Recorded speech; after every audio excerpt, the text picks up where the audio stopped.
Alright,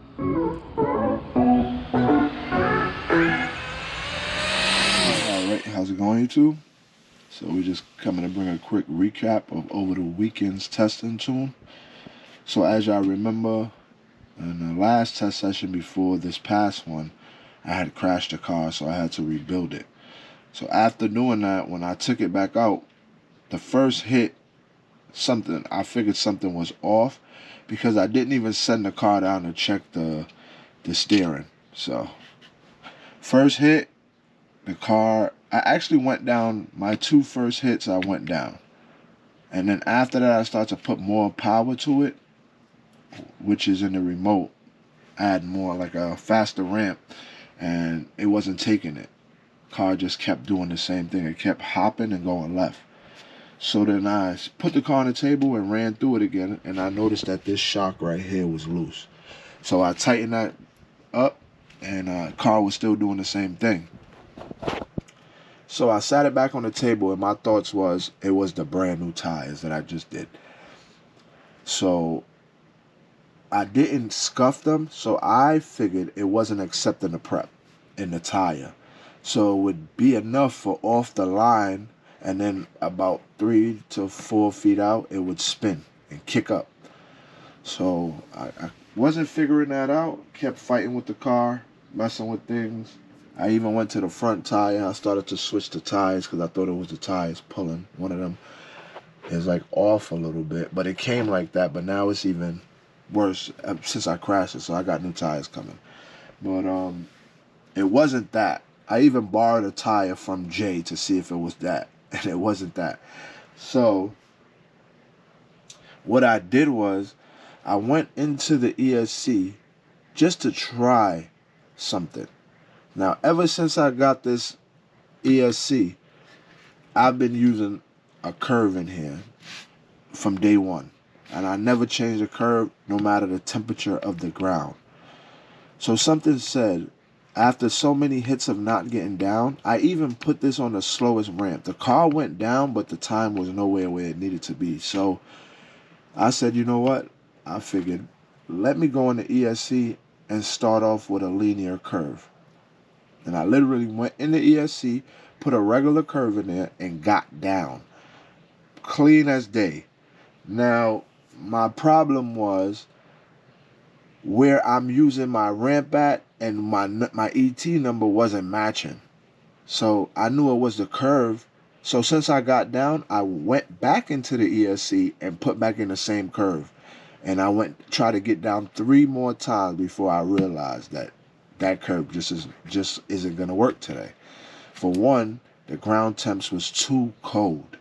So I have no wins with the ground being cold trying to put down so much power. I needed to come at it another way. So I went back into the ESC and I started to go back to that curve. Once I got down again, I started applying boost. I don't even think I messed with turbo. We'll get in there and see what we was messing with. But as far as I know, I was just messing with boost. Because trying to get back to where I was without the curve. So it was just a linear line, and we was getting down, and now I know how to approach the road.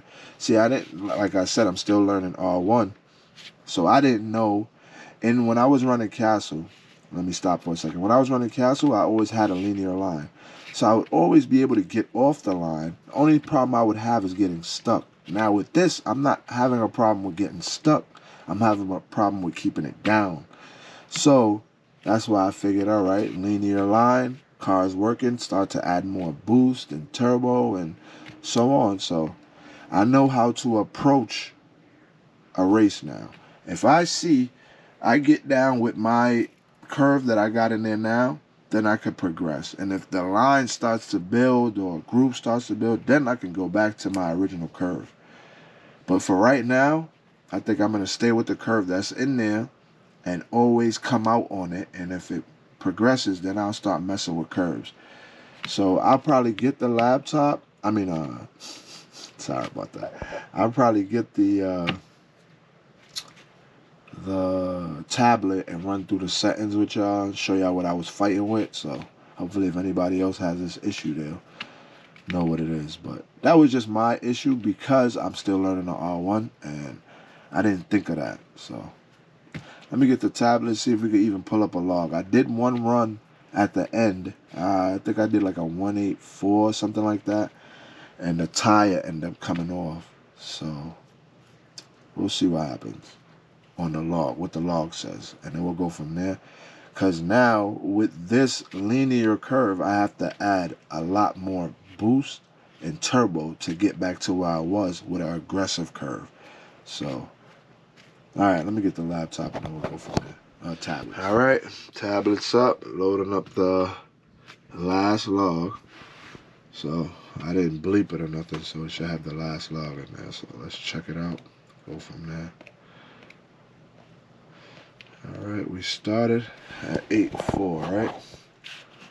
So I gotta find out what that little hiccup is. I see that a lot on my graph. So I'm not sure if that's spinning or what, but start progressing.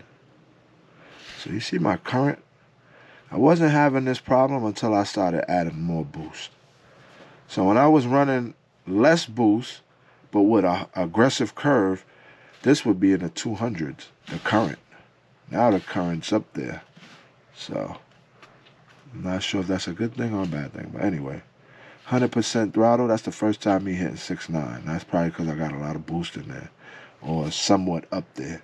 Normally I'm at like 7.1, so that's turbo. Let's see, stayed at 6.9. Oh yeah, that stayed at 6.9. Normally, and that's the most RPMs I have seen with the Castle, 67,000. That's a lot of RPMs. I did think I got like 85 miles an hour. That is probably the fastest I've went, so that could be right, but the ET wasn't adding up. Anyway, current's still up there, 6.9 on the voltage. I'm at 100% throttle at the end of the run, and I'm at 6.9. So some things we could improve because that is a hard hit. Now I was doing good, and it just started to drop off. I even seen 6.8 right there. All right, let's get out the log. Let's go into the tune. So we're gonna start off with the throttle. So I started to progress this. Like I told y'all in the last one, I leave my start power the same. I just manipulate the dots. So this was literally, right now, it's at 1%. It was literally down there. And then I brung it up as I started to progress and get down a few runs. I started to bring that up because I noticed the line hold right there. Now let me show y'all. So what I want to do before I get into this is, just for instance, as the day progresses, I want to set this up as, just for instance, say 1, but it will be linear. I'll start off with that, and if it takes it, I go to 2, and it will be another 1, and then progress slowly. Like, it has 10 settings, so if I know I go to 7 and it's more aggressive than 6 and it didn't work, I can go back to 6 and just, if I'm making sense here. But anyway, so I believe I was using this one. So I started to add my dots at the end, started messing around. I normally use something like this. So this is where I'm starting off at. And then my second dot is there. This is, I'm not sure if this is the exact one, but it's something like this. But I done made a few of these just to see if it worked. So what was happening is my dots was hitting too hard off that 2-step, off the line. That's why the car was willing. So when I went to something like this, got down right away. So this was my struggle that day, using something like this at the beginning compared to something like that. So that's just me not messing with start power. Maybe if I would have turned start power down or turn start power up here, it would help. But like I said, I'm learning. So let's go to, everything else is the same. The reverse, the brake, frequency. Heard I need to put my motor frequency down. That would be the next step. But this is where I ended up at. So I had 32. This was my last run, as you've seen in the log, was at 6.9. So 32 and 18. So it wasn't bad, but remember, I normally run 19 and 10. or maybe 19 and 14. And I would run faster with a curve like that. Oh, I done messed that one up. I would run faster with a curve like that compared to a curve like that with less boost and timing. Turbo. So hopefully I made sense, just showing y'all what I'm learning, and hopefully I'm getting there. I'm not even gonna save nothing, so don't worry. But as I said, see that curve? I'm assuming that this is for a sticky, icky groove. So I have yet to try that one. That one, these all came in the ESC. Not sure if they came in the R1 or who I got the ESC from it came in. So this is how I should start next time, and we'll see from there. Well, not there, but at least start here and then progress. So anyway, that was the Outlaw car. It did good, minus the hiccups that I was having, not realizing that my curve was 1. And then I had a shock loose, minor things, but the main part of me not getting off the line was because of my first dot. And then the second one even hitting harder. So anyway, we got more to come. So hopefully we could still learn and progress and get faster. So shout out to my boy Benji. We definitely been trying. We've been sharing knowledge and trying. Shout out to Jay. Shout out to everybody, man. Shout out to everybody that share their knowledge and help one another to grow the hobby. Appreciate y'all. So I'm gonna go to the pro stock now, and then show y'all what was going on with that. So all right, y'all. All right, this is my pro stock. So I'm gonna just give y'all an update what was happening with this. Now, as y'all know, I use a max amp battery here. It's an older battery. So in the last time out, I turned up the timing all the way. So the first hit of the day, the car was just doing some craziness. It was like hiccuping. And everybody thought it was me doing that in the throttle, but it was literally the car. So what I tried it again. I don't know what I thought, but I tried it again and it did it again. So we had to go into the ESC settings, and I turned the timing back down to where it was in the ESC before, and it stopped the car again. So I'm assuming that the ESC is calling for more power and the battery just isn't efficient. So maybe a better battery would help, but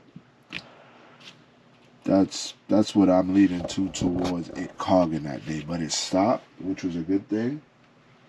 And then I also started with reds. So I'm not sure if that had anything to do with it, a lighter tire, spinning more, I don't know. So I had the reds on that I normally run on an Outlaw car. I ran the new reds on the Outlaw and put the older reds on here. Tried to get down. The first time spun. The second time I spun, I went right back to the dragworks and I got down the first hit. Now, what I'm noticing, I did get a more mile an hour that day. But what I'm noticing is I think I need to start playing with gearing. If I want to make the car faster, I need to start playing with gearing. I can hear the car building up in the big end, but it would probably be better if I add, say, a tooth or two to get more mile an hour, because it will build up to more mile an hour, if that makes sense. So, yeah, I'm just messing with it. Still, it was a work in progress that day, but it was getting down. It was working good. I just might need to change the pinion. I want to definitely go up, because if I go down, I notice this is a 23, and I started at a 21. Then it went faster with the 23, but I think a 24 or 25 might be perfect. So we'll mess with that and see. Other than that, car's great. Runs good for what it is. Now let me explain something to you about we run Pro Stock. I know they have the VXL class and the DR10M, but we run Pro Stock. So what that is, I'm sure I said this before, but it's any 3 of the drag car system, which is the Low C22, the DR10 stock system, and the Traxxas / VXL. So if you take any 3 of those systems and put it into any old Outlaw car you got, say if you upgraded this year, still got your old Outlaw car sitting around, you can throw one of these stock systems in there and run Pro Stock. If your if your local racers are doing that. But we are doing that pro stock.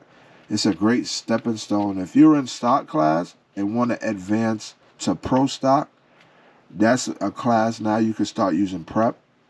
And you can start using your outlaw card. Just more tweaks. You can now use an M17 or Futaba or upgraded remote.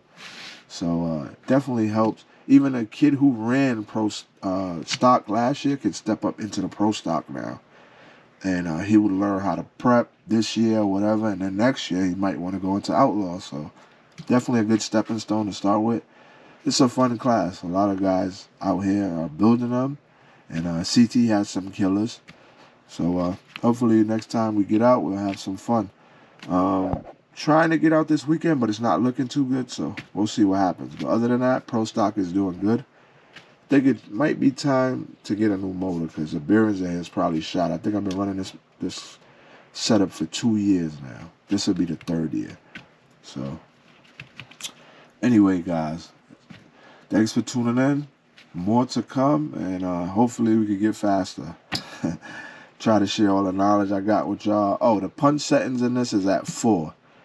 So right now, I think I could play. I haven't touched that, but I think I could play with that some more to help with the cogging. But I found the sweet spot to eliminate the cogging. But we'll see as the heat progresses and the ground gets more sticky. So, all right, guys, y'all stay tuned. Thanks for tuning in.